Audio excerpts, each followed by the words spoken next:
It's all loaded. We're already running late. And now we're live.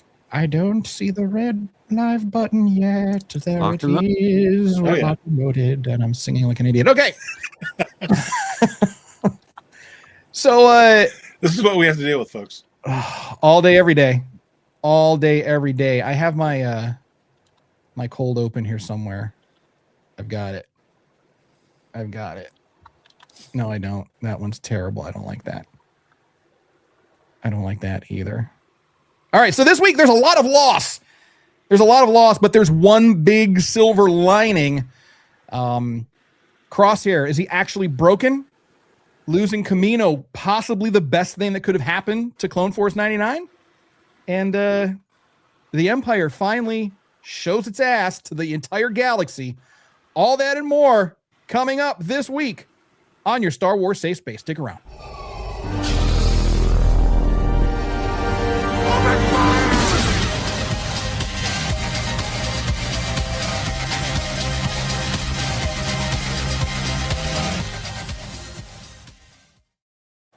Hey there, Star Warriors. Where's the media assets button? There it is. All right, welcome to Star Wars Safe Space, your non-toxic, low-sodium Star Wars show that doesn't make you feel bad for not knowing that the clone commandos we see this week in the Bad Batch are actually pulled from the pages of the greatest Star Wars book series of all time, Republic Commando, by the greatest Star Wars author of all time, Miss Karen Traviss, the mother of Mandalore. So whether you're a hardcore fan or just a little swarzy curious, this is your Star Wars Safe Space. Welcome. We are the Circle of Nerds, and we do absolutely positively love Star Wars, even when we don't always like it. And that is the key, my friends. That is the key difference between us and the fandom menace. So let's meet the Circle of Nerds, shall we? Hailing from parts unknown, it is T to the Oni. Welcome back to the galaxy, everybody. We've got some deep stuff to cover today, so let's just get into it. We do. And captain of the infamous Parma Flyer, it's Crash. Hey, everybody. We got a good one tonight. A lot of heartbreak. So let's lock those S-foils in and get at it. Thank you, sir. Thank you. So, this was a heavy little 3-episode arc. It was heavy. I've only watched the Bad Batch one time all the way through. So none of this is fresh in my poor addled brain. But we have seen now on full display the villainy of the Empire. So they're not able to hide anymore. Before they were doing these little occupations, we've been building up to this. So we've been seeing these occupations across the galaxy, in the name of peace and security.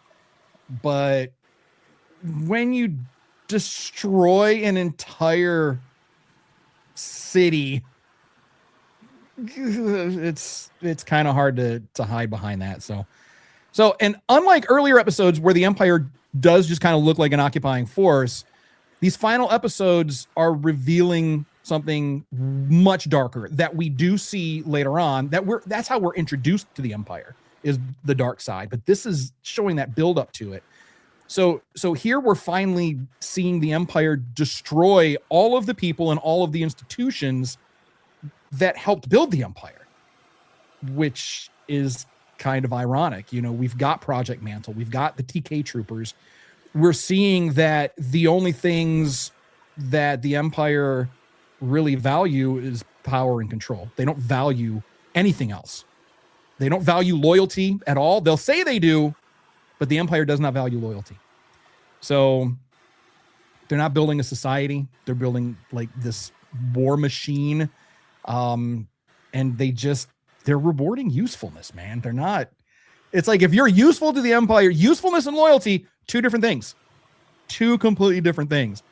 So let's dig into that a little bit. So do we think that, I feel like this is kind of a no-brainer question, but did the Empire ever value the clones?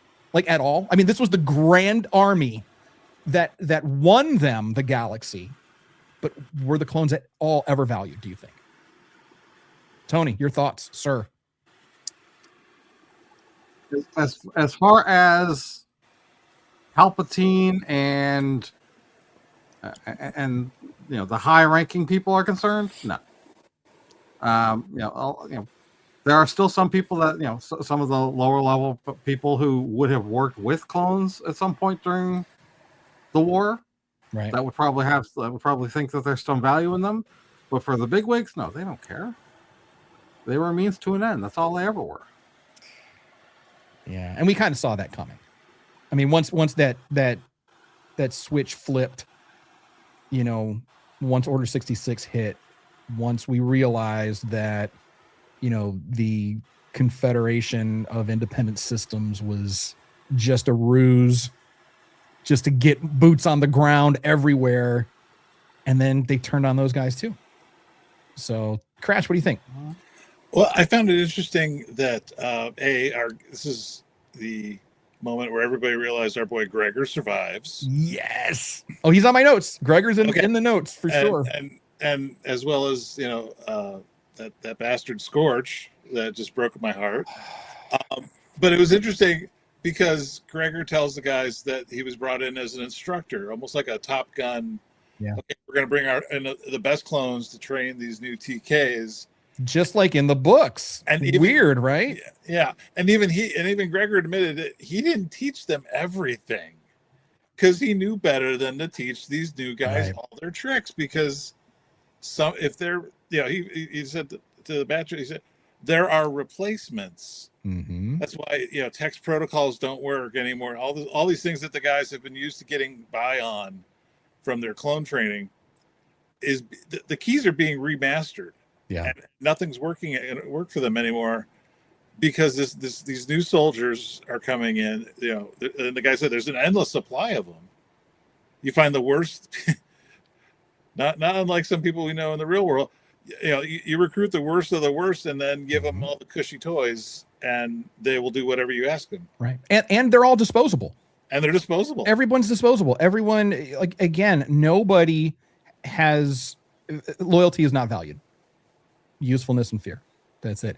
And I like that you had mentioned about the TKs. I love that a throwaway line from a 1977 film has spawned this entire legacy of identification for troopers. And I love the callback to that. I love when they're hacking, it's like TK troop. What's a TK trooper? And that's just TK 421. Why aren't you at your post? And then from there, and like we've seen in the 501st, it's they're all designated as TKs in some form or another. And not just the name, the concept art from Ralph McQuarrie is literally what they used. And we got a picture of it. Yep. They literally just drew from the Ralph McQuarrie sketches and said, okay, what if that's the Phase 1 Stormtrooper armor? Mm-hmm. Now our show, for those of you joining us for the first time, our show is really geared towards, newer Star Wars fans, or what we like to call the Swarzy curious. Maybe you're a little nervous to dip your toe into the Star Wars universe because there's just so much toxicity out there. You're not 100% sure. So that's kind of why we're here. So if you're not familiar with Ralph McQuarrie, please take a moment and go online and just look Ralph's artwork up. There would be no Star Wars without Ralph. I mean, as much as George was the world builder and the storyteller visually, there would have been no Star Wars. Dave Filoni was just a little guy at the time, so we didn't have, his talented art yet. But, Ralph, I mean, look at this. I mean, and then once we get to Rebels, the whole series is based off his artwork. Zeb was if I'm not mistaken, Zeb was the original concept for Chewbacca, right? Yes. Yeah. So, I mean, we're seeing, it's like, this is why I can't be mad at Star Wars. This is why. I mean, I know other people will hate on Star Wars. It's like, oh, you should want better. You should have higher standards. You should be mad about this and that. I just can't, because there's just so many nerdy dots to connect within the larger, galaxy that is Star Wars, that I can't be mad at the whole thing. Yeah, there's some things that piss me off, of course, but I just can't hate on Star Wars, man. I just can't do it. Individual certain projects, certain lines, certain dopey things that happen. Yes, of course. I get a little irritated with that, but I just cannot say that this person ruined my childhood or this person destroyed or killed the franchise. I can't do it. It's just it's too much fun to play in. And here we are. And you're seeing that, again, this is Star Wars history being brought back full circle because of the love the creators, the people who work on Star Wars now are our age, grew up watching Star Wars, know this lore and went, okay, Dave always talks about, introducing things from past, like the Republic Commandos. And, they always go back to the old source material, even if the whole book series isn't transferable. Right. There's always a piece. There's always a nugget over here, something that you can kind of rework into the story, like the fact that the RC troopers would have been recruited to train these new TKs. Right. And I keep saying it's like rescue operations. Like, you've got people like Filoni, who I'm sure on some level, I don't know if he's talked about this or if he would even admit it or not, but I'm sure that at some point he was also a little disappointed that certain things didn't carry over from the EU. And that's the expanded universe for those that aren't aware of it. Now called Legends. So he's rescuing those little things. So we're not going to get Omega Squad. Sorry, I brought my beverages. There we go. We're not going to get that. We're not going to get a retelling of that, and I'm happy about that. Actually, I know I bitch and moan about it, but I don't want those old stories retold because they've already been retold. They've already been told, and I don't want them to get screwed up. I don't want somebody else to put their vision on it, and then it just turns into something ridiculous anyway. But I feel that seeing, pulling, some of the members of Delta Squad, right? Delta. Yeah. So, because we see a couple more Delta guys in Clone Wars. So, that's a rescue. And I think it's kind of a love letter to the fans, saying, hey, we haven't forgotten about these things. This is our little, homage to them, a little tip of the hat, to these authors that really helped to keep the franchise afloat when there was nothing going on TV or in the movies. And I don't know if Tony's aware of this. The big reveal at the end, that giant mountain facility that they're transferring all the Kaminoans to, that is a huge rescue from the Heir to the Empire series. Yeah. Mount Tannis, yep. Which is where a guy had a cloning, the cloning facility set up, and they were, and Dave took that, and that was literally like the big reveal at the end of the last episode. Was, oh my God, Mount Tannis exists. It's was that real. Joris Kaboth? Yeah. Was that was the clone? Yeah, the clone of the Jedi Joris Kaboth. Right. He goes insane. Thrawn recruits him. Yeah. Basically his new Vader. Right. That was a fun series. A great series, and I guess I don't know if Tony's read it, but we see a lot on various message boards and our Facebook group as well. People always saying, "Oh, I wish they had adapted Heir to the Empire instead of the sequel trilogy." The problem is, I haven't read the book since the mid '90s when they first came out, but you can't do that because the story was built around Luke, Han, and Leia. When they were much younger than they are now. And unless you're going to either do deep fakes, which are expensive, recasts, which aren't popular or debatable, if you were going to do the Heir to the Empire movies, you needed to do it in the late 90s. And Harrison, Mark, and Carrie would have laughed George out of the room if they'd tried that. So, now let me ask you guys this. And this is for both of you. And whoever's watching, jump in on the conversation. And of course, you can follow us everywhere at the SWS Show. Please be encouraged to do so and jump in the conversation. If you got something to say about what we're talking about, please jump in. We're live on YouTube and Facebook right now. So this is a complete derailment. Surprise, surprise. But would we want, even in the 90s, would would we have wanted a retelling of those novels? Would you have wanted to see that on the screen or animated? Or even now, would you want like maybe a Visions series based on those books? Or just leave it the hell alone? Let it be what it is. Tony? Well, I have not read this particular source material, so I don't really have an opinion one way or the other. Fair. I'm all for getting more Star Wars, don't get me wrong, but without knowing this particular material and based on what I'm hearing about the timeline, it seems like it probably would be better off left as it is. But and that's a great point too. There's a lot of people that haven't read that content, so it could make for some interesting films or TV shows. But I obviously so now I think maybe rescuing little bits and pieces and retelling stories is the way to go.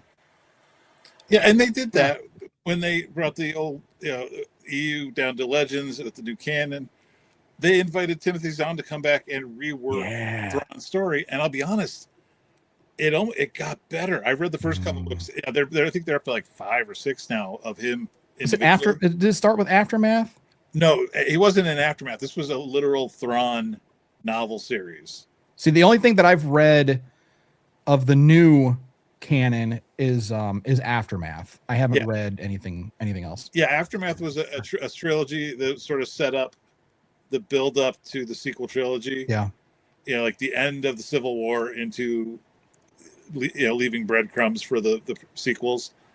Thrawn's books were literally just the Zahn trilogy that from the EU doesn't fit the square peg in the round hole anymore. So let's rework the square peg to fit a round hole, right? And fit within the timeline and fit Thrawn's appearance in Rebels with these new books, and it's really good. I've been having conversations with people on our Facebook today, about Claudia Gray and her books. Tim Zahn's return to Thrawn, rebooting of Thrawn. I highly recommend you go to the library and just grab them all. Go for it. Yeah. So there was the Thrawn Ascendancy trilogy. That was in 2020 through 2021. By the way, for all of you Westeros fans out there, this man wrote 3 books. The first one came out September 1st, 2020. The third came out November 16th, 2021. 3 books in a year and 2 months. So a little busy.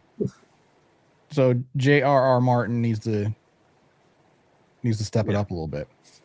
If someone else can write 3 books in a year, our boy can give us some more Game of Thrones in less than 20 years. Come on, my guy. And thankfully, it's not like HBO.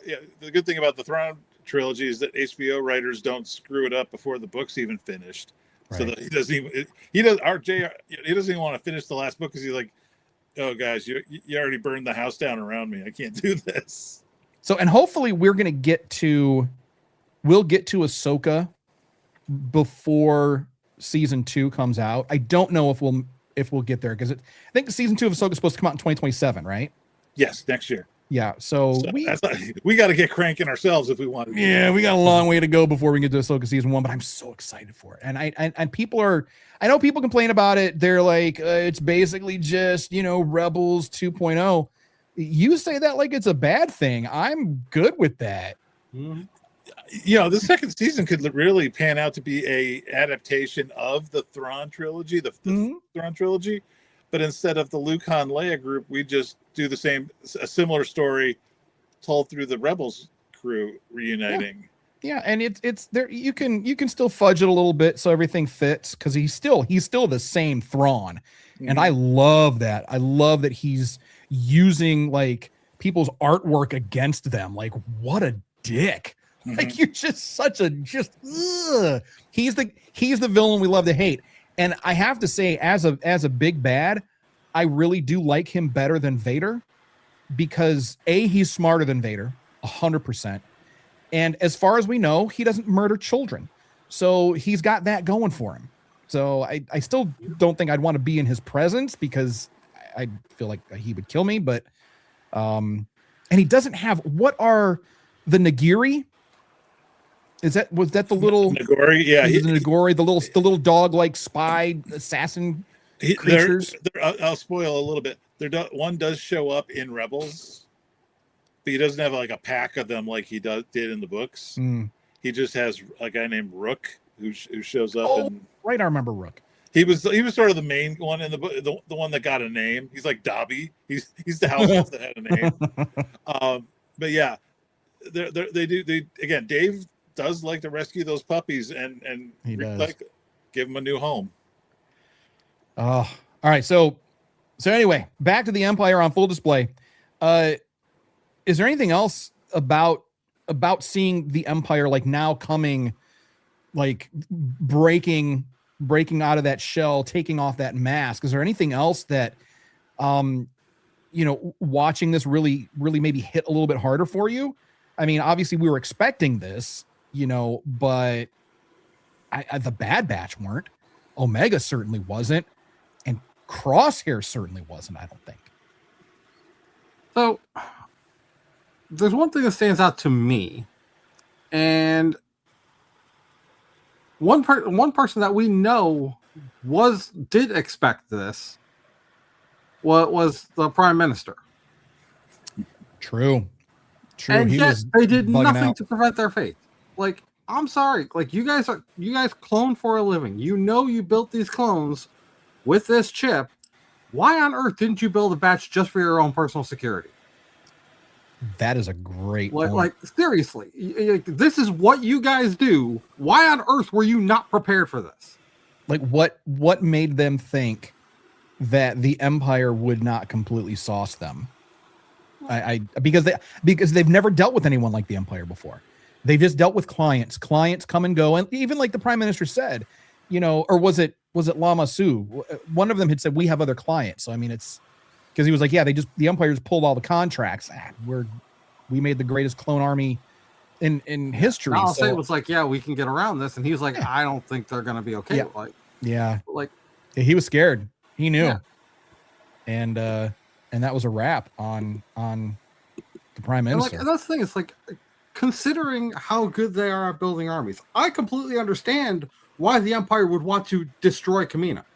I completely understand that. Right. What I don't understand is how Kamino wasn't prepared for that eventuality.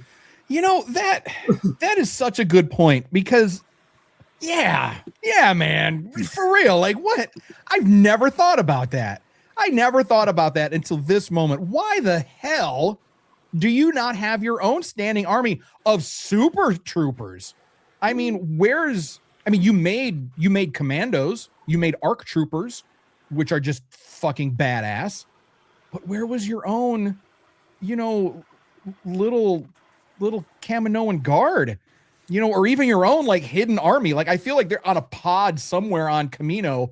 There's got to be this fucking badass army of Kaminoan loyalist clones ready to just go ham on anybody that tries to mess with them.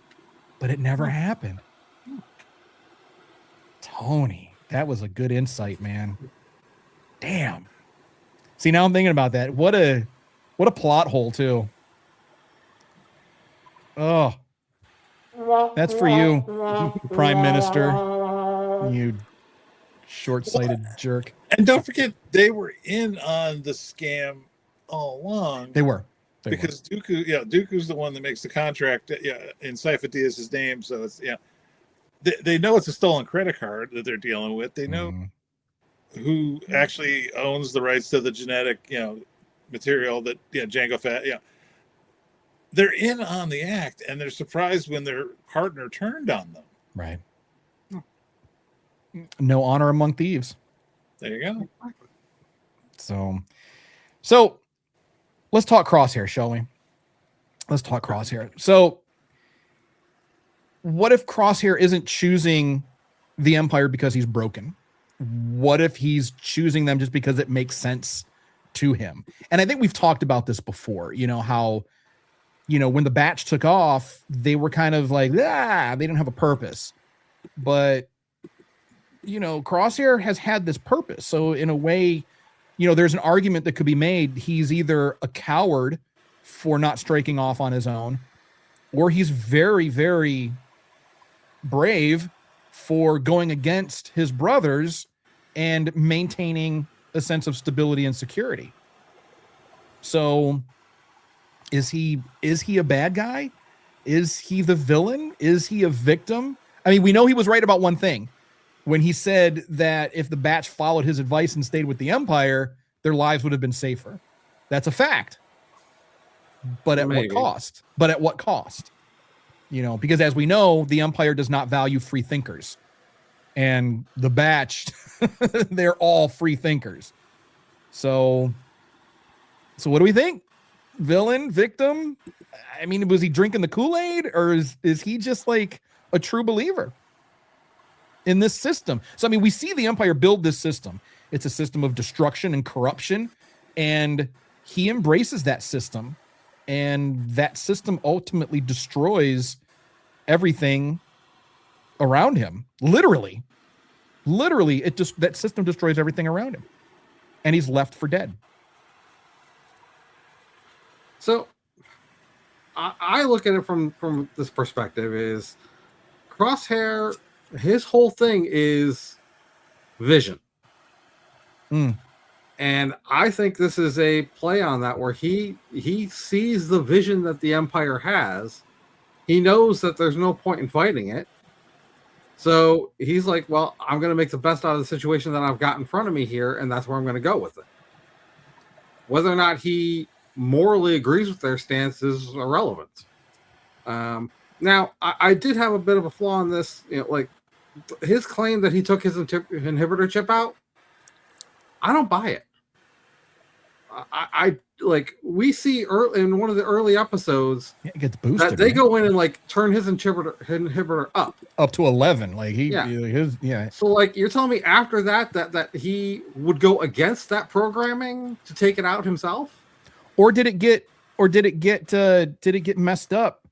Because remember when he got hit in the face with that engine blast and the side of his face got all tore up, it could have wiped it out there. I don't know. I don't know.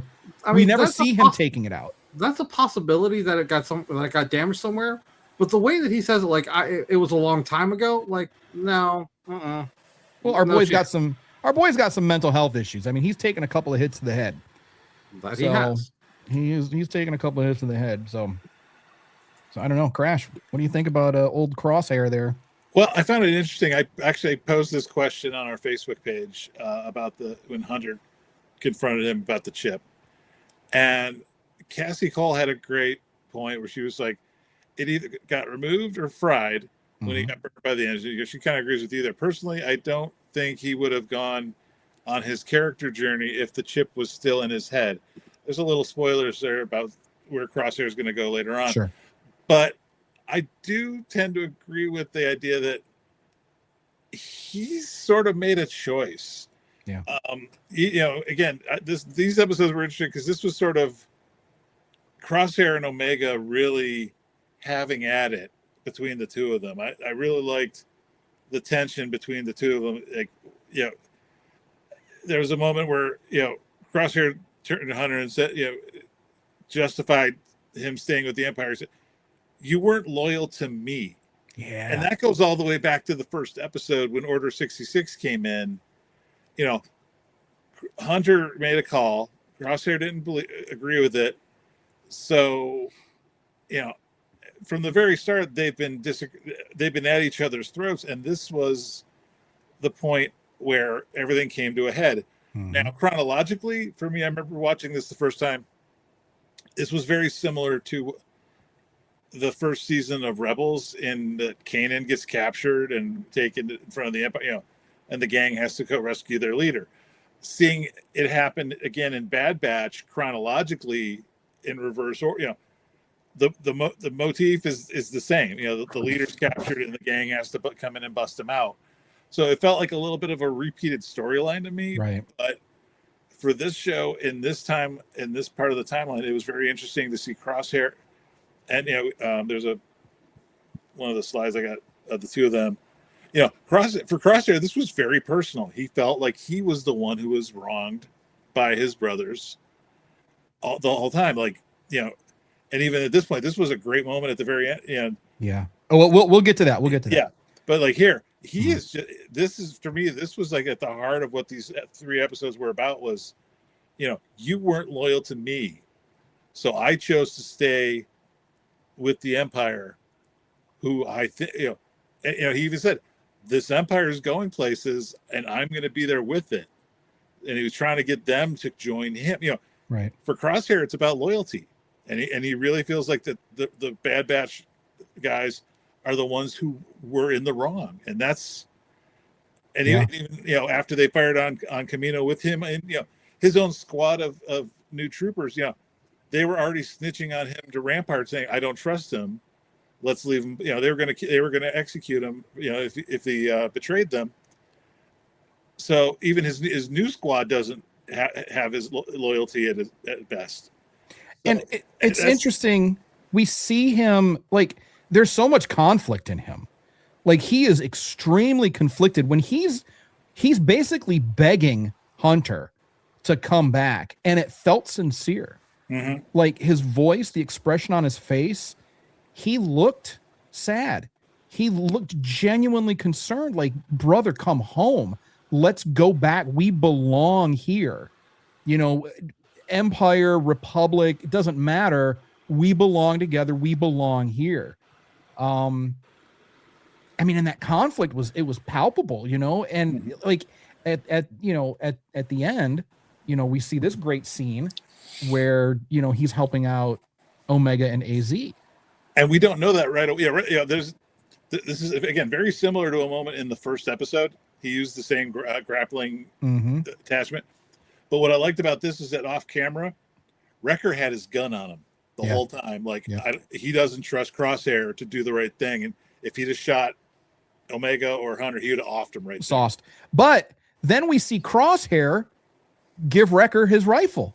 He tosses him his sniper rifle. And that's, to me, that's not somebody with murderous intent. I think, like you said, I think he feels betrayed. But he's also, he's the gruff, edgy emo guy. I mean, everybody wants to say that, that Hunter's the emo dude. He's not. It's Crosshair. He's the guy, over there listening to the emo music and, crying in his Merlot. But he loves these guys. He loves these guys. He loves his brothers. And I think he's starting to care for Omega as well, because he knows how much Omega means to the rest of the boys. And Tech had a great moment too with Crosshair. In the tunnel shifting. Well, he says, understanding you does not mean that I agree with you. Right. It's I'll tell you right now, I've saved that quote because that's a very Star Wars safe space kind of mentality to have. We get all kinds of opinions from people on our page, and I may understand you. Doesn't mean I have to agree with you. Hell, we don't agree amongst ourselves sometimes. No. Like, we'll defend each other. Yeah. We will defend each other against the fandom menace. And I think that's the thing too. It's like the Bad Batch, they'll defend each other against any outside forces. We saw it when they were going up against the droids. I mean, Crosshair could have just stepped out. He could have just jumped back down that little hole and let everybody get sauced. But he stayed to protect his brothers, and his brothers protected him.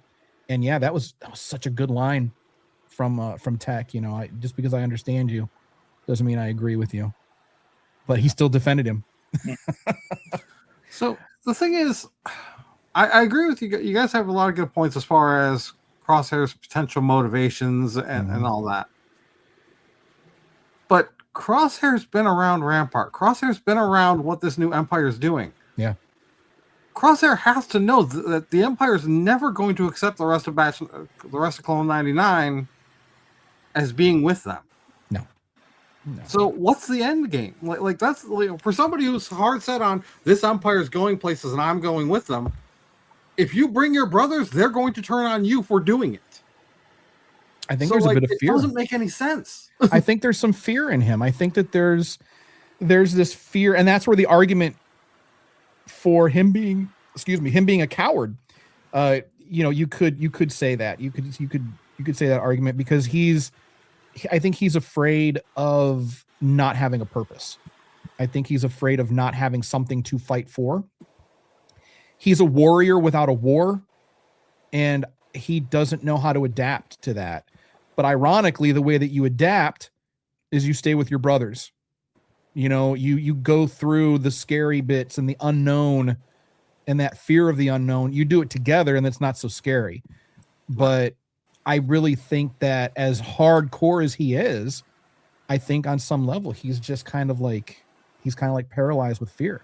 So he'll go with the Empire because they provide him purpose, they provide him with a home. But he knows that there is no brotherhood there. I mean, because he sauced his entire squad, like with like a boss, like with like just one shot, pew, pew, pew. And I think Tech thought that it was for them, because Tech pointed out his little reflectors to Wrecker at one point. So I'm thinking that Tech was getting ready for Crosshair to sauce them all, but he had that set up for his Imperial squad, and he took him out. And I think on that level too. And what was the other thing that Crosshair said? He said, unlike you, I'm gonna give you something you didn't give me. I'm gonna give you a chance. And he cut his binders off, and that had to have come from a place of love. It had to have. I mean, I cannot see any other path forward. There is I agree with you. That, but at the same time, like, you can't match those two things together. You can't say I'm going to give my brothers a chance, knowing that you're signing your death warrant with the Empire. Potentially. Or maybe he's trying to live in a fantasy world. I mean, he might be aware of it, but he might be in a state of denial. I mean, maybe. You're not wrong. So with that being said, was there any realistic path back for him? I mean, on either side, is there any realistic path for him back to the Empire? Is there any realistic path for him back to the Batch? Because right now it just seems like he's lost. And I love the fact that he's just alone out in the middle of this tumultuous sea. You know, that was a great shot and a great metaphor for maybe where he is, because he even looked back at them as they were leaving. He was sad. He was conflicted. You know, it was. So is there a path back for him? Is there a way back? There's a way back to the Batch. They would take him back.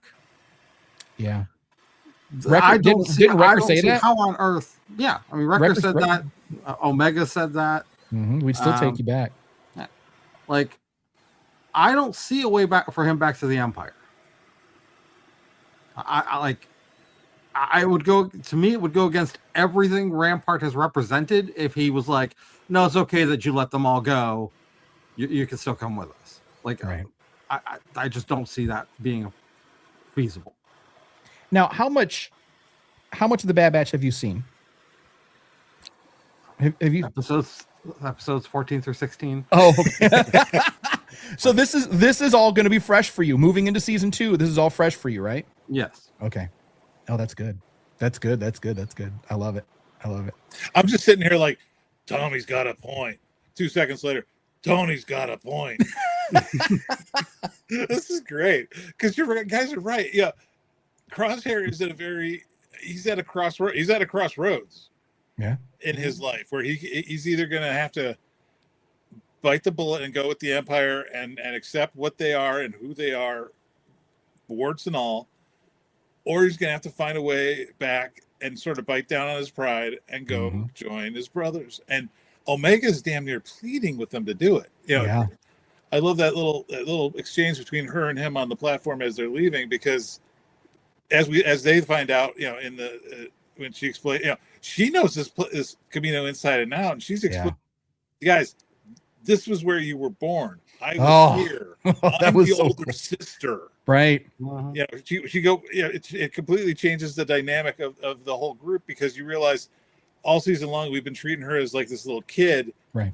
She's the older sister. She's the one who saw them being born and knows everything about. And she even said, "I sought you guys."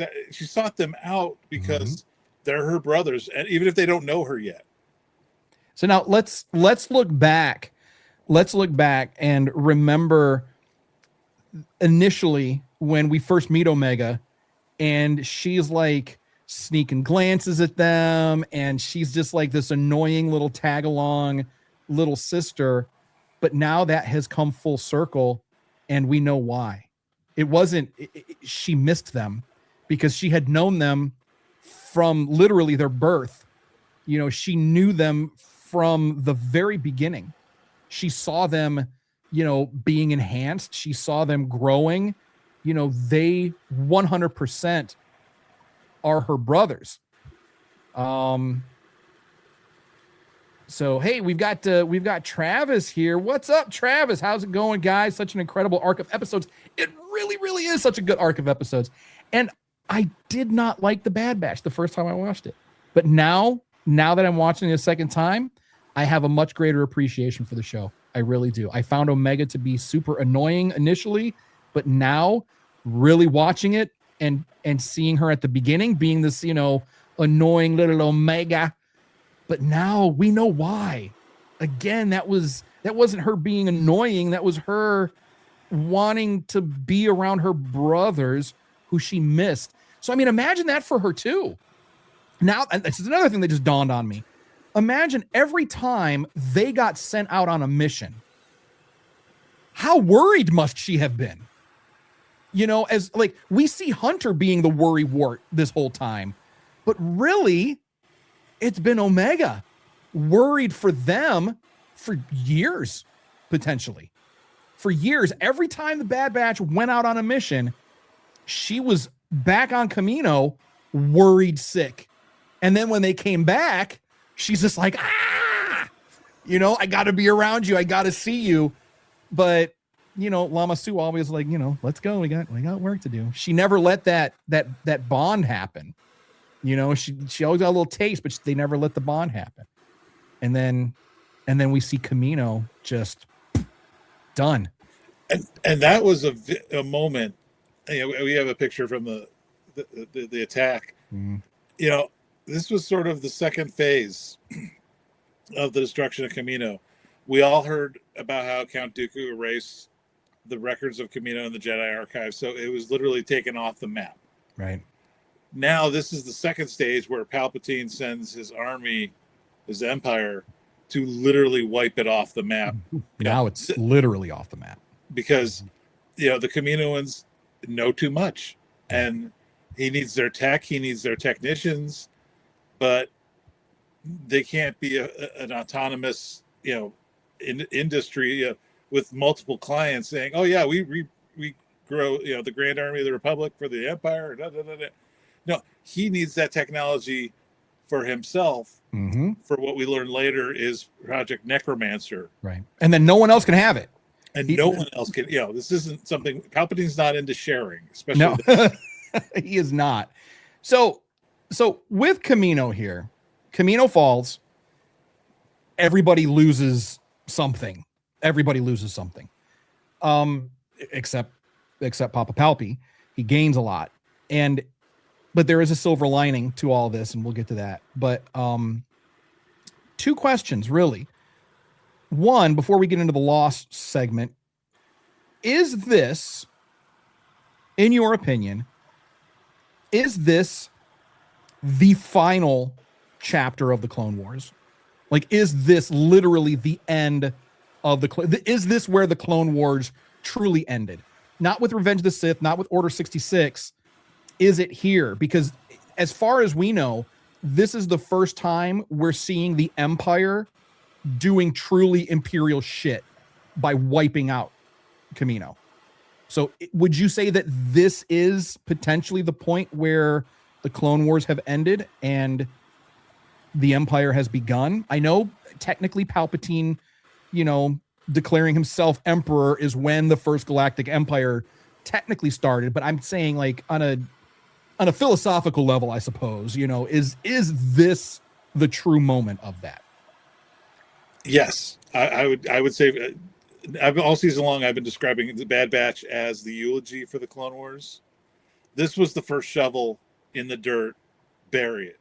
Bury all the secrets. Bury all the bodies. hide it all so that everything revolves around Palpatine. Travis says he's giving me a lump in my throat now. Travis says, seeing this caused a lump in my throat. You were seeing this planet we had been wondering about for nearly 10 years, as it wasn't talked about in canon, only to find out why. And then it gets destroyed. Travis, no lie, goosebumps right here. Seriously, like legit. I don't think we really considered that. There's a whole generation of folks. I mean, we're the OT OGs, but there was a whole generation who grew up with Kamino. They grew up knowing it. I mean, this is where the clones came from. This is where Jango came from. This is where Boba came from. I mean, it was like the linchpin to everything. The younglings and Yoda joked on Obi-Wan about him losing a planet. So Kamino was always this thing, in the hearts and minds of fans. And now we're seeing it destroyed. So maybe this was a figurative and literal death to the prequel trilogy. Like, y'all, that's it. We have entered the Imperial era. No doubt. I've always talked about kids who grew up through the prequel movies, like my sister Snips. I call them prequel babies. This is their Alderaan. This is literally where they take a part of the trilogy they grew up on and just wiped it out. But you know what? We didn't even have that big of an attachment to Alderaan. You know what I mean? Like, I don't think that we didn't have that, because Alderaan we got it for like 5 minutes and then it's gone. It was a plot device. I mean, we get more attached to it later on through different series. But you see how it impacted Leia. The fact that was her home. Yes. That Tarkin sort of mined after it to do. She's the one that picked where it was going to happen. Mm-hmm. And for these guys, I mean, this was their home. This was their Alderaan. And look at those faces. This image says it all. Even Crosshair, as salty as Crosshair is, even he had to have felt that. I mean, they'd been away from Kamino for a long time. They promised Omega they'd never go back. But regardless, this is home to all of them. Every single person that we're looking at on the screen right now, this was home. Travis says, on a deeper level, I think the Clone Wars continue up until the finale, as it became a question of their validity as humans and finding their voice in the Republic. That's a great take. That is a great point. That is a great point. So in this, I was going to talk about themes of loss here. Kamino loses its final place in the galaxy. Omega loses her home. The Bad Batch loses their birthplace. Crosshair loses his family for real this time. The Clone Wars lose their final battle. But also we've got fans who lost something. Fans lost Kamino as well. Maybe it hit harder for some more than others. Travis said, I would maybe argue, in essence, the Clone Wars end in Rebels, when the clones and the remaining battle droids collectively realize why they were fighting, putting an end to it. That's a great point too. Mm-hmm. That is a great point too. So then maybe we could say, rather than this being the end of the Clone Wars, maybe this is like the Empire, like this is their reveal party.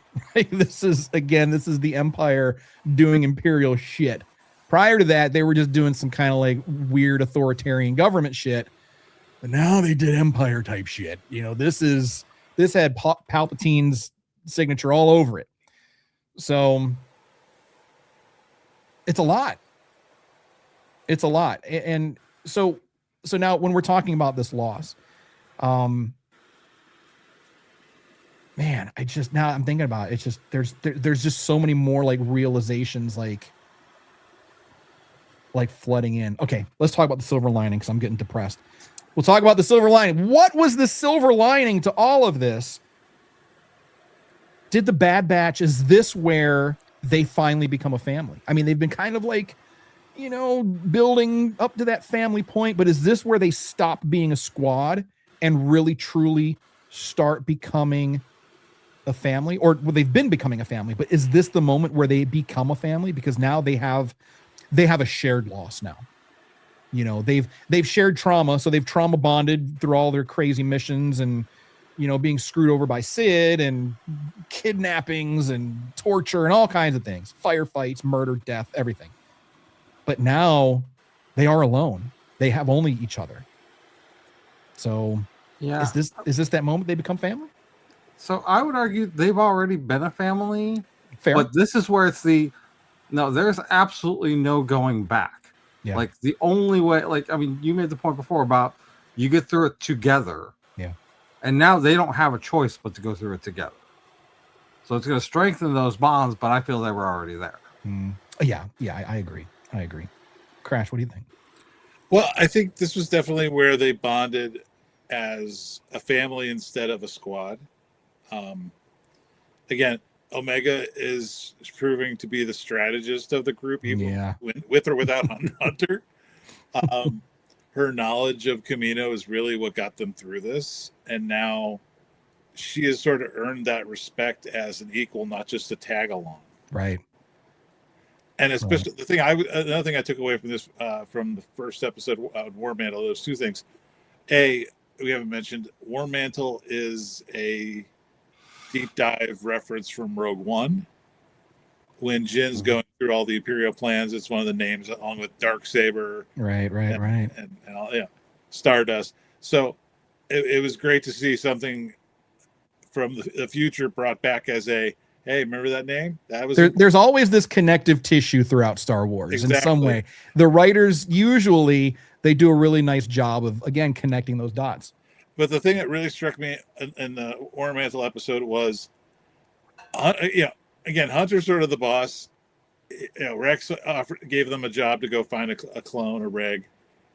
And when things started to get too serious, he would have bailed. And I like the fact that Echo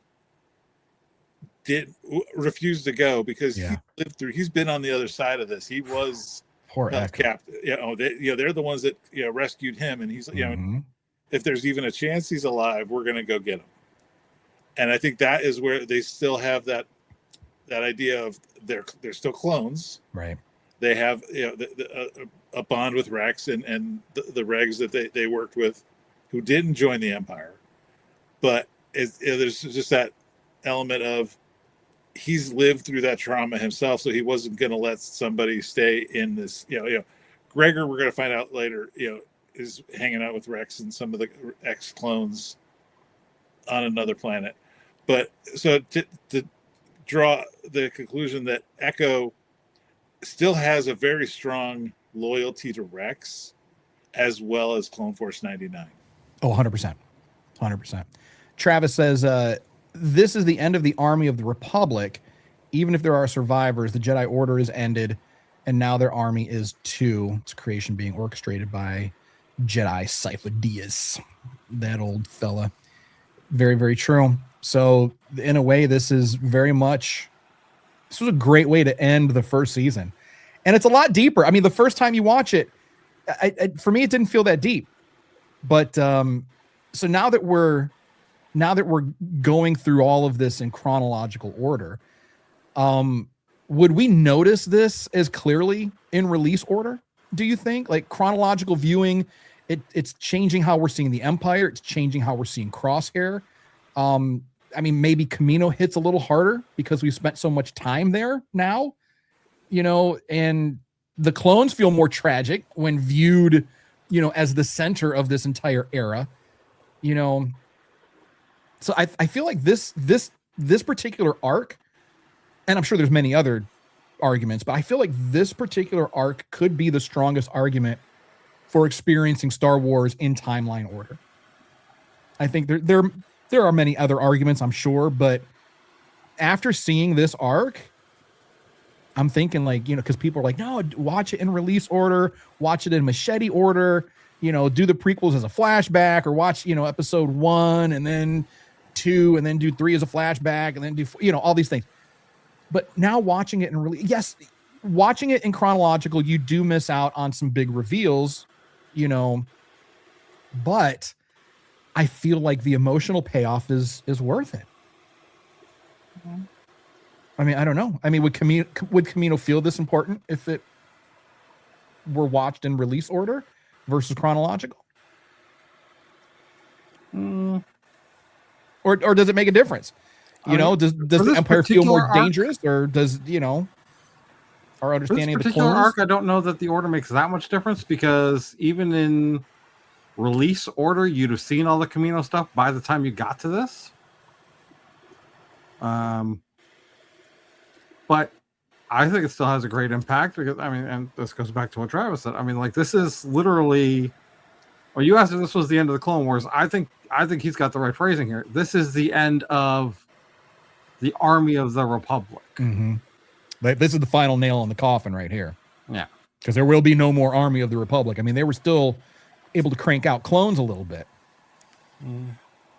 So, let's give it, Travis. Let's give a shout out to AZ for joining the game. Yeah. Right here, he said the sequence with AZ guiding the tubes to the surface while he runs out of battery was one of the most one of those things I've seen in Star Wars. When I thought he was going to die, I stood up from my couch. And that says a lot about the writing too. It's like you're making me feel for a droid. This is a tertiary character at best, but it's just like no, AZ, no. It was like that Titanic moment, like where Jack is just like disappearing into the sea. But then that gives Crosshair a redemption moment. And it's so much fun to be a Star Wars fan. I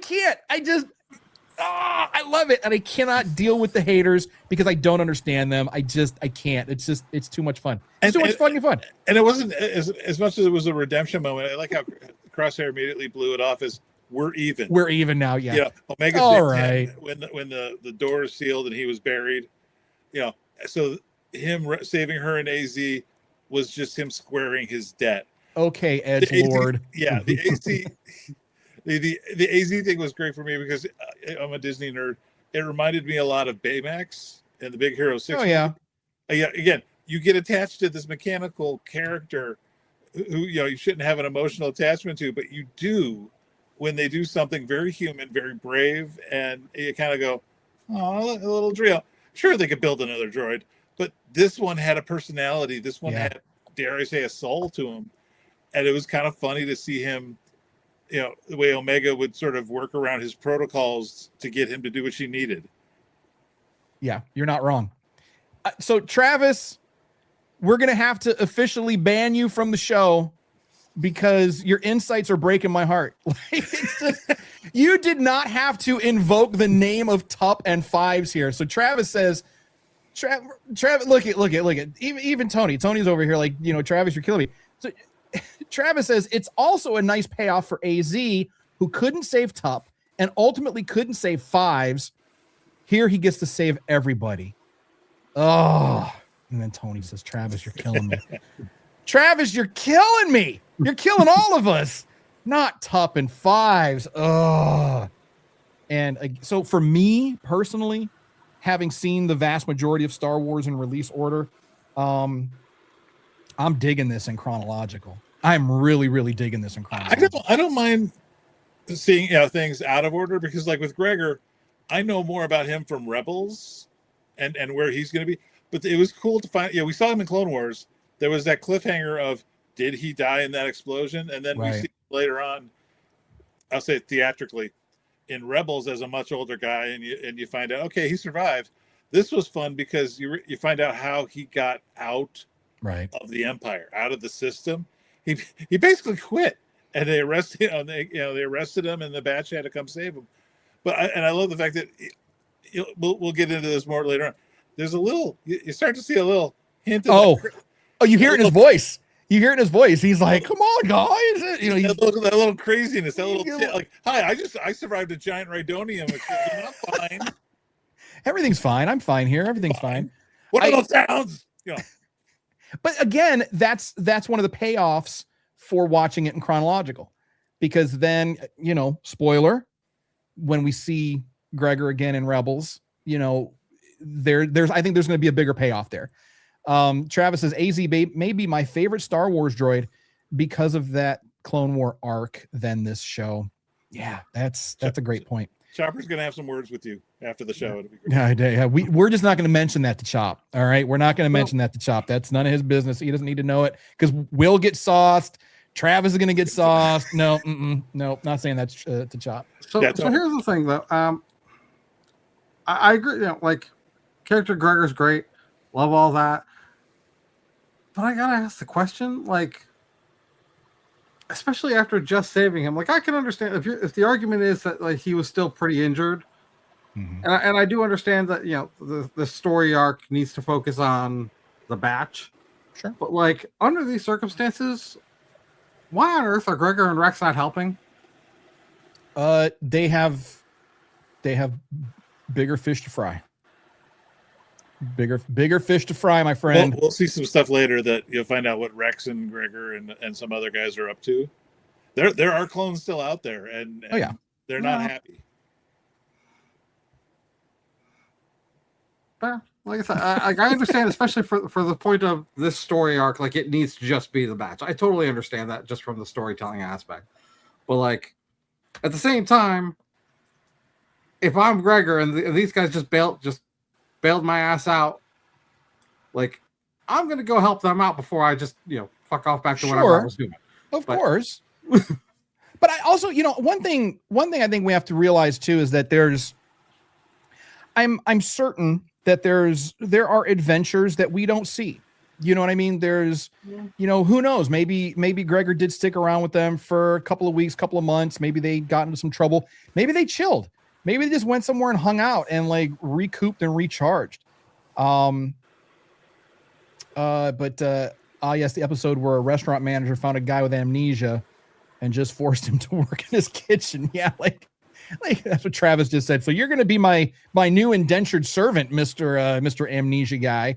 Travis also says here, if there's one criticism I have of the Clone Wars, especially in arcs like that one, his characters will die in one episode and not be mentioned in an episode that takes place right afterward. Yeah, that's fair. It's like there's no memorial or tribute or anything. It's up to us to put him on our wall of remembrance. So which Travis I guess we have to take his name down now. Yeah, So Travis says, I wrote an outline for a clone arc about the trial of Dogma. After Umbara. I'm surprised that story hasn't been told in canon. You know what? I think we could do, and I know we've had the Clone Wars. I know we've had 7 seasons of it. I get it, but I would not mind a Tales series about, some of these tertiary clones, like Dogma. What happened to Dogma? Like maybe like some of these other adventures that have happened, off camera. A Tales of the Clone series. Again, I know we've had the Clone Wars, and I know we see them in other series. But what about in the years after the Clone Wars? How long, like how far do the clones get in life? Because we know that they did have the rapid aging, but like in the books, it just keeps going until you fucking drop. But I think in the films, it like tapers off in the cinematic universe, I suppose, in canon. I think it tapers off because we see a clone trooper, a homeless clone trooper in Obi-Wan. Was it Obi-Wan or was it? It was Obi-Wan. He was on Dayu, the one panhandling. Yeah. Was that Obi-Wan? Was that Kenobi? No, that wasn't Kenobi. It was Kenobi. Was it Kenobi? Yeah. All right. So I mean, so they make it at least to that era. They make it at least that far. So they live another 18 years? Well, and there's talk that Rex was alive and well and fighting the rebellion. Yeah. Return of the Jedi. He was there's always been controversy around. He was not. Rex is not Nick Sant. Nick Sant is not Rex. Please stop saying these things. The guy that we see in Return of the Jedi at the bunker, that is not Captain Rex. That is Nick Sant. So please, it's not Rex. Filoni has kind of rounded. He's backpedaled. He's kind of like roundabout confirmed that while Rex was indeed on the Sanctuary Moon of Endor, Nick Sant is not Rex. So should it have been? Maybe. Well, there's always stuff, especially with Clone Wars and this prequel era stuff that, like, the one that always gets me is, I can't watch. I was talking with some of our Facebook friends about this. I have trouble watching the end of Clone Wars and Revenge of the Sith now because I have to think about it as two different things. I have to think about it the way it came out theatrically, right, and I have to think about all the context that is added. Like when Padme, tells Anakin, do you think Obi-Wan can help us? My brain immediately replaces Obi-Wan with Ahsoka because that would have made so much more sense for her to say. But I know in 2005, Ahsoka was not written yet, so right. But I have to literally bridge that gap in my head. There's so much reconciling that we have to do because things come out just like all over the place. Travis says there is, of course, the clone Kix, yes, who survives into the sequel trilogy because he was cryogenically frozen by the Separatists. That's from a short story that released before The Force Awakens. Was Kix the medic? Was he the medic? I think so. Travis, let us know what story that is. Drop a link to that. I'd be interested in reading that, especially if it's canon. We can cover that. That would be fun to cover. So hell of a ride this week. I'm gonna use this arc as my defense for chronological viewing from here on out. I'm just gonna do it. I'm just gonna do it because why the hell not?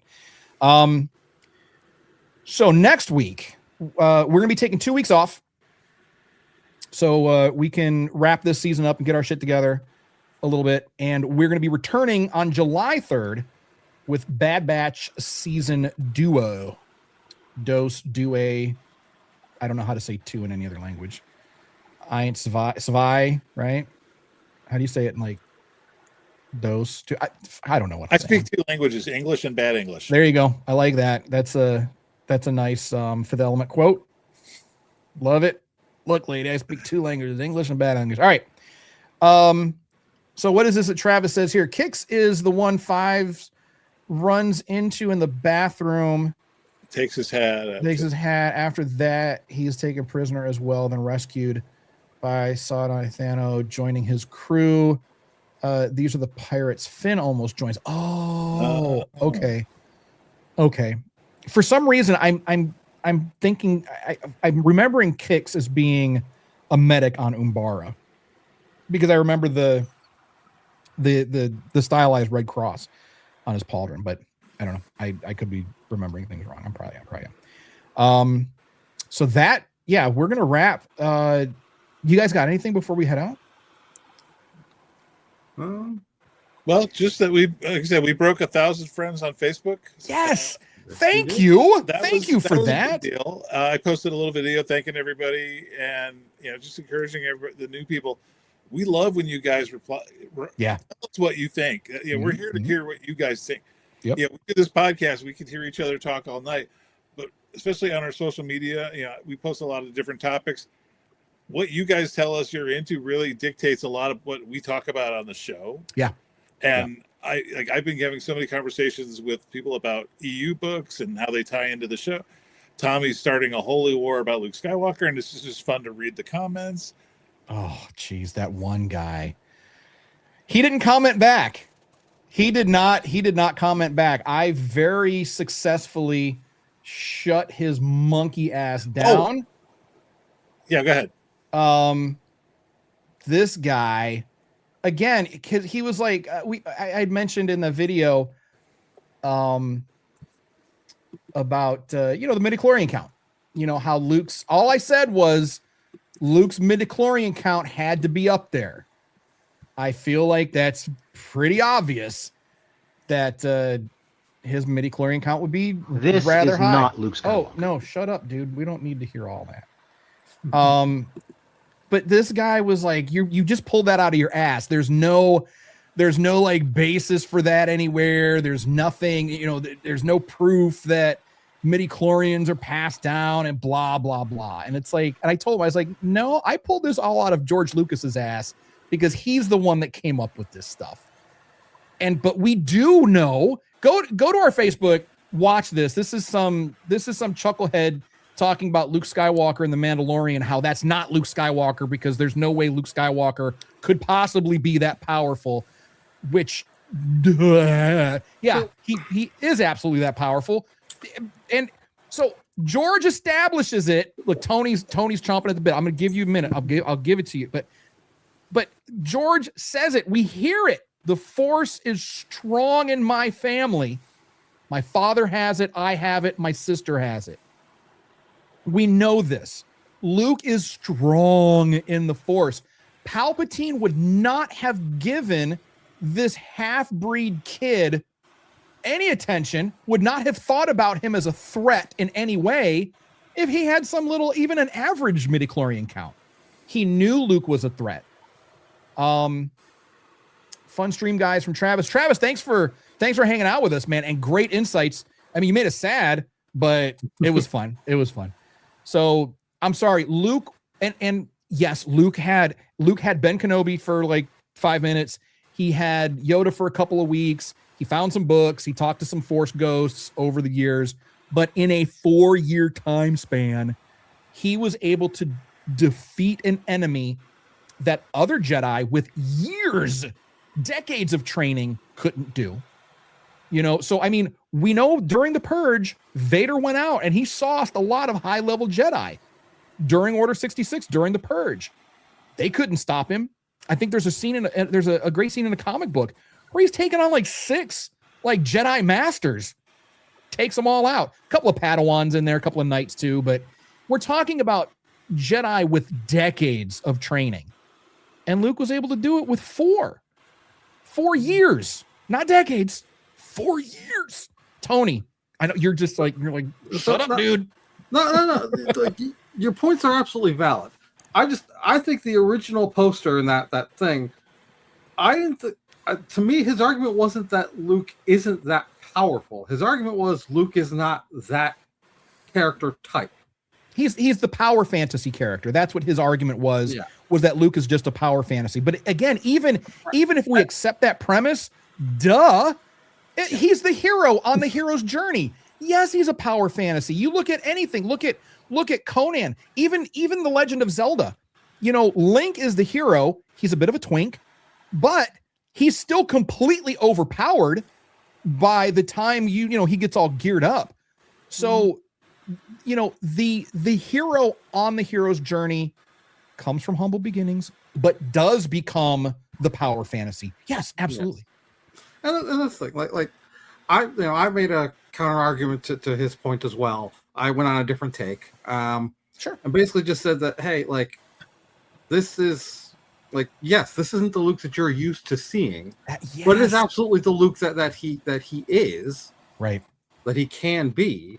And in this particular case, it's a Luke that is playing up to his legend status, as opposed to what we as the fans have seen of him that the Empire hasn't. But he also goes on to to claim that it's this like, Mandela effect. We remember him as being a badass, but it's like, no, like the signs are there.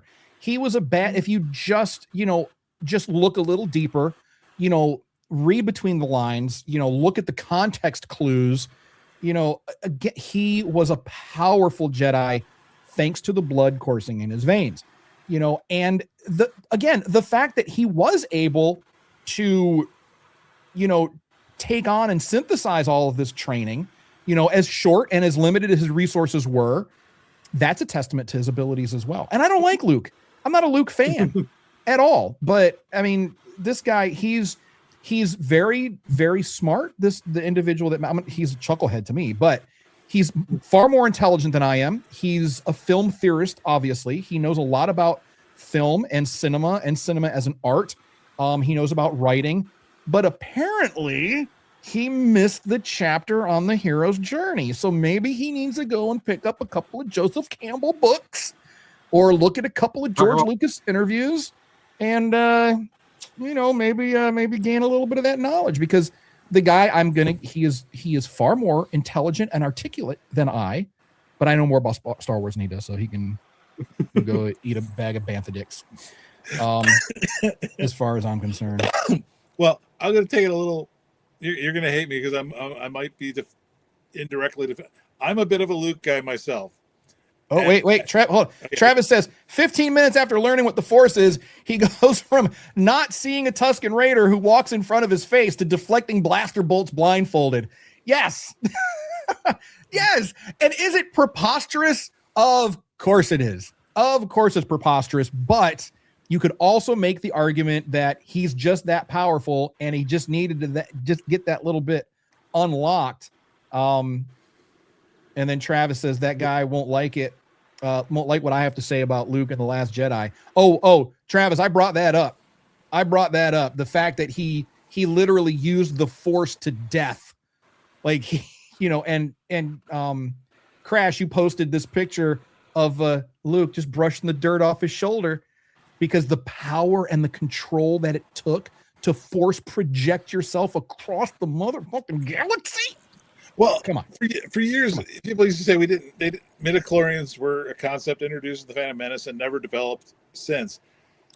Luke always wanted, or not Luke, George always wanted it in there. He said it by name, especially in a lot of the old EU books. There was always talk about a person's Force potential. Mm-hmm. The Palpatine had like devices that could measure someone's Force ability to see how much of a threat they were.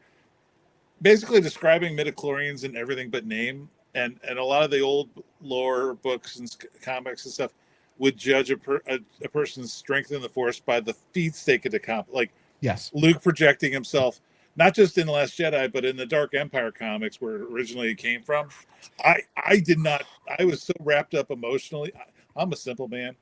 I was so wrapped up emotionally in the Mark and Carrie last scene that all the little clues that they gave you that Luke wasn't really there. Yeah, over my head. Same. I was so wrapped up in it, and then 100%. And then after a while, I was like, wait a minute, so it did catch on eventually. But to my point earlier, Luke's strength, I'd be kind of like letting you go on that one, because the EU, one of the things the EU got mixed up, and I think one of the reasons they had to really decanonize the whole lot, was that they sort of turned Luke into this super-powered video game metaphor, badass. He was always, like, especially in the New Jedi Order books, there was always this. The first couple chapters were always Luke does. He's the only Jedi left. He's training all this new generation of Jedi, but he doesn't know what to do until the last couple chapters, when all of a sudden all he has to do is just summon the Force. Well, yeah, and that's a great point too, because it's like, and someone mentioned this in the comments. They were like, if you think that on-screen Luke is overpowered or a powered fantasy, Legends EU Luke enters the chat. I mean, he was like God Doom level. Every book did that. Every book, there was a problem. The heroes would fumble around, and by the last chapter, Luke is just whoosh whoosh lightsaber. Everything got solved in like a couple paragraphs. I mean, and we grew up saying that the Force is the ultimate cheat code. Like, how did that happen? The Force. That's impossible. The Force. I will say the scene in Mandalorian, like Tony said, was sort of the era when Luke of that time, of the Disney Galaxy's Edge, he's from the original trilogy, but he's in the Mando era. He was buying into his own hype. That the Jedi are these powerful beings, they could do anything. Well, there are limits, and there are and going too far is a path to the dark side, is a path to reckless decisions, and like, I hate that when people make that comparison, saying that, well, Luke, we wouldn't fight his father, but a bad dream, and all of a sudden he's ready to kill his own nephew. That was more than a bad dream. We've seen Luke in Empire Strikes Back have visions of Han and Leia being tortured. I bet it's not just a bad dream. They're feeling it. They're feeling their friend's pain. Right. So of course he had a visceral reaction to draw his weapon and say, "Well, if I could just stop it now," and then he said, "I felt the shame of what I'd done." But anybody as original trilogy nerds who grew up with Luke Skywalker, so my hero made a bad choice, and I don't know how to react to that. Compare that to, and boy, am I rounding about this. I loved the new He-Man movie. We were talking about that last week. I went and saw it for my birthday, and I absolutely loved the modernized take on masculinity and the whole He-Man power thing. The toy line was all about power this and power that, but the cartoon wasn't. And us kids grew up watching that cartoon where He-Man was not only strong, but he was kind. Yes, and he was empathetic, and he knew the limits of what he could do with his power. And I think for Luke Skywalker, this power dream fantasy, as you call it, for growing up original trilogy fans, what the sequel trilogy tells you is, if you buy into your own legend, the myth of what you can do, you're gonna make mistakes. Drinking your own Kool-Aid. Exactly. So Travis has a lot to say. We need to just get Travis on the show, maybe. Travis says, if the Force flows through everything, it stands to reason the ultimate power is to exist through everything and everywhere. Yeah, that's a great point. Also, we see, it was the sequel trilogy that showed us a Force ghost could influence the environment and control nature to an extent. Who knows what else they can do? And again, if anyone wants to argue about, Force ability, Force density being passed on, look at Leia. She Mary Poppins herself out of the vacuum of space. Just like Kanan Jarrus does, by the way. Right. And she did it unconsciously. The Force did that for her. Now if you pause a vast majority of the original trilogy, every time a TIE fighter gets blown up, the prop department puts a little pilot spinning out of it. That dude didn't survive. How many times do we see people get sucked out into space? They don't survive. Leia, Mary Poppins herself, back onto the ship using the power of the Force. And it damn near killed her. Because of her Force density, because of how much she has. Travis also said one thing with the old expanded universe is despite the characters being in their 70s by the end of it, they're all still written like their 30s. Yeah. Yeah. And that's, again, wish fulfillment of the audience. Sure. A lot of folks our age just didn't want to see Luke, Han, and Leia grow old. Very true. There was a cool story, though, between Han and Boba Fett. I can't remember what book it was in. I think it might be Tales of the Bounty Hunter, but where Boba and Han find themselves in a bar somewhere in the galaxy. They have an exchange, and they're both talking about their youth and their age. Travis says, I have talked face to face with people who hated Luke in The Last Jedi, explain my take, and actually turn them around. Yeah, because it's just all it takes is just a little inference. Just give it a little room to breathe, let it open up, and you'll see. And I didn't like the sequel trilogy. I didn't like the prequels. I didn't like the sequels because I'm an original trilogy and EU purist. That doesn't mean I don't find value in them or that I don't enjoy them. They're just not my favorites. But also, to be fair, I've only seen the sequels once. So I'm sure if I go back and I watch it again, I'll find even more value in it, because that's generally what happens. Every time we watch some new Star Wars or go back and revisit Star Wars, we find just did here. Like we just did here. And not just Luke. Let's go. I'm on a Masters of the Universe thing this week. I'm going to see it tomorrow. Camila Mendez, who plays Tila in this, I reposted a story about her. I saw that. She said in an interview that Daisy Ridley's portrayal of Rey inspired her performance as Tila. Yeah. So there you go. Is for all the knocking the sequel trilogy gets, Daisy Ridley did a phenomenal job as an actress. Whether you agree with the story and the plot and the writing, whatever you want to call it, that's another story. But as an actress, she played the role so well that other actors are taking notes and applying it to their work too. Right. And that's where the fandom menace fails. That is where they completely fail, is because the fandom menace continuously talks about, this isn't my Star Wars, or Disney killed it with all of these women and gays and black people. They murdered Disney. First of all, shut the fuck up. Second of all, the children that Star Wars is for, they're going to see Daisy Ridley. I can do that. You know, this young lady who is now playing Tila, inspired by Daisy Ridley's performance in a Star Wars movie. How many, you know, young black boys are going to see Finn on the screen and say, I could be a black stormtrooper. I could do. You're seeing people who look like you. But then when you start seeing people that don't look like you, you get scared because you're a bigot and a fucking racist and a homophobe and a xenophobe, and you're just a piece of shit. Like, I value people's debate and opinions. You can have a difference of opinion, but when your opinion is rooted in misogyny and bigotry and racism, fuck you. Like, your opinion is now just rendered moot because fuck you. Travis gives me a correction here. Last one standing from the Tales of the Bounty Hunter books. That's where we see Boba was scarred from a race with Han Solo, which is they have a rematch at the end, making peace. Okay. Yeah, that's a great story. Tales of the Bounty Hunters, great book. I think it's just a book too, but it's like a little anthology. So, Books again. Hey. Are we drinking? Saying the word books? Well, just play it off of the Karen Travis thing. Just might as well okay. take I'll drink. I'll drink too. All right. So, 26 minutes later, wrapping the show this week. Great show. Looking forward to Bad Batch season 2. We will be back again 2 weeks from today, July 3rd.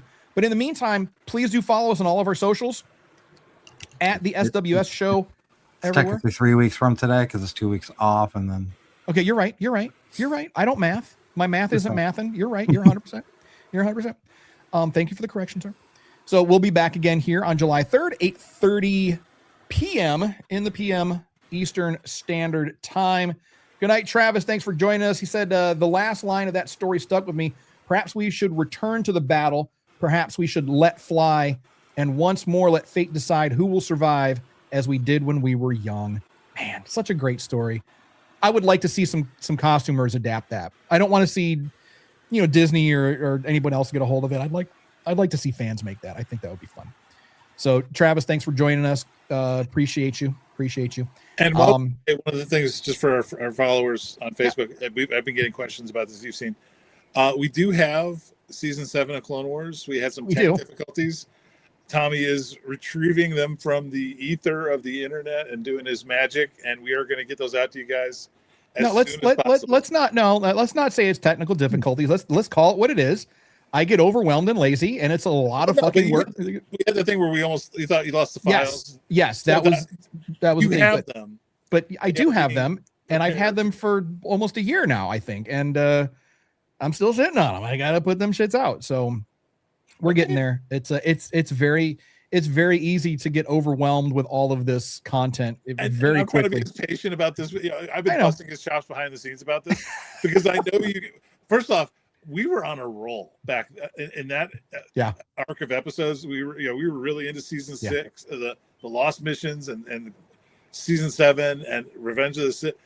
I'll tell you guys, for those of you that have been following our podcasts, those episodes are just. We were on a roll. Yeah. So we're going to get them out to you as fast as we can. And season 6 is up, I believe, in its entirety. Okay. On YouTube. So you can watch our season 6 rewatch. That's already up there on YouTube. We have it. It's all in playlists, so you can check it out. But we're going to be doing some more. And this is probably nothing that anybody wants to know or needs to know, but I think starting with this episode, I'm going to start chopping these up into like 10-minute segments, 15-minute segments. So as we went through, we were speaking about things in segments. So I'm going to grab those. This is obviously going to be posted in its entirety, but I think I'm going to grab those segments and post those individually. That way, if people don't want to watch the whole episode, this whole now hour and 30-minute long episode, they can just get it in little bite-sized chunks. And then we'll do shorts as well, like just, some highlight clips and things like that. So giving people more opportunities to find us and connect with us, hopefully. So that is going to do it for us. Head on over to our website, circleofnerds.com/merch, but it's not. There we go. Circlenerds.com/merch. Pick you up a couple of cool t-shirts or a hoodie or what have you. And of course, follow us on all of the platforms at the SWS show. And of course, you can find us on your favorite podcast platform as well. Want to thank everyone for joining us this evening. Folks like Travis, thank you so much. You could be spending time anywhere else, but you're choosing to spend time with us. So thank you very much. And as always, a very special tip of the hat to all of our active duty service members and veterans out there who are putting themselves on the line and making the ultimate sacrifices every day for freedom and liberty and justice for all around the world as best they can. So thank you all very much for that. So that is gonna do it. We are done. We are gone. We are out of here. Boys, you got anything else before we head out? Say goodnight, Gracie. Good night, Gracie. Bye, Gracie. So until the next time we meet, Star Warriors, just remember, rise, resist, and rebel. And we'll see you in a couple weeks. Wait, no, I didn't push the right button. Did it again. Did it again. I have all these buttons set up, and Push the button. Push the button. All right, so we'll see you all in 2 weeks. Farewell.